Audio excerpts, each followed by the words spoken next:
In Atlanta, Georgia, inequality is a complex issue that affects many aspects of life for residents. The income gap, disparities, and a lack of resources and opportunities contribute to this inequality. I'll talk about it coming up.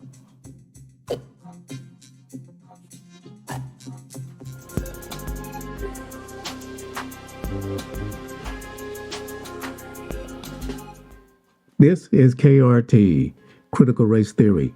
It's not the one they teach in law schools, but the one banned in public schools.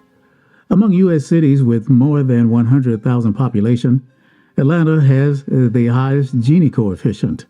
That's a number between 0 and 1 that measures income inequality. Even as the city continues to prosper, many Black Atlantans in particular have been left out of its economic success story for the past several years. The persistent economic struggles have been exacerbated by general inflation, especially rising food and gas prices, which are hitting lower-income residents hard. Census data going back more than a decade shows that Atlanta's high inequality has persisted through the years. Atlanta has led the nation in this dubious ranking for at least a decade. One of the major drivers of inequality in Atlanta is the income gap between rich and poor residents. According to data from the U.S. Census Bureau, the median household income for the city is $62,000. But there's a big difference between the richest and poorest residents. Within Atlanta, the wealth gap often can be seen in stark geographic terms. Buckhead in the north is a majority white and among the city's wealthiest areas. According to census data, Thomasville Heights in southeast Atlanta is majority Black and among the city's poorest neighborhoods. Experts point to several factors in Atlanta's past and present that have contributed to the wealth gap, including pervasive redlining, mass incarceration, gentrification, and the lack of health care access within Atlanta, most recently highlighted by the closure of Atlanta Medical Center.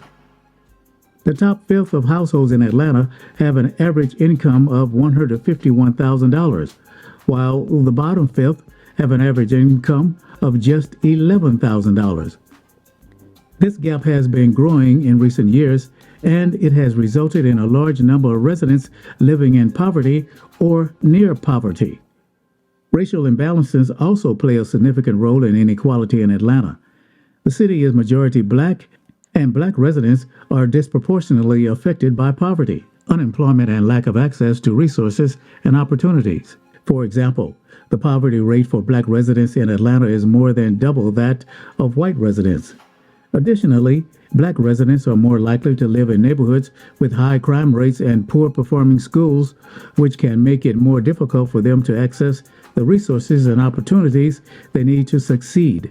Another major contributor to inequality in Atlanta is the lack of affordable housing.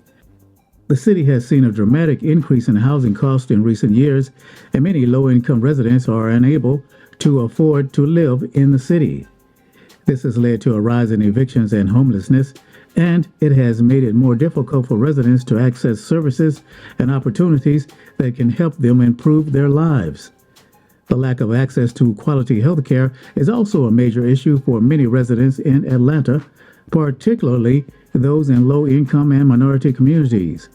These communities are more likely to have limited access to health care services, and they are more likely to suffer from chronic health conditions. This can make it more difficult for them to access the resources and opportunities that they need to succeed and can lead to long-term health problems. Now, efforts are being made to address inequality in Atlanta, but more needs to be done. Some of the initiatives that have been undertaken include increasing the minimum wage, improving public transportation, and investing in affordable housing and education. But these efforts have yet to make a significant impact on the lives of many residents. Inequality in Atlanta is a complex issue that affects many aspects of life for residents, particularly those in low-income and minority communities. Income inequality, racial disparities, and lack of access to resources and opportunities are just a few of the issues that contribute to this inequality. Addressing these issues requires a multifaceted approach that includes policy changes, investments in resources and opportunities, and community-led initiatives.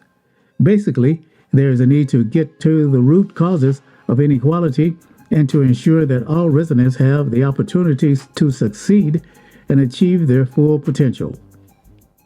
This has been KRT, Critical Race Theory. Thanks for checking in. Thanks for listening.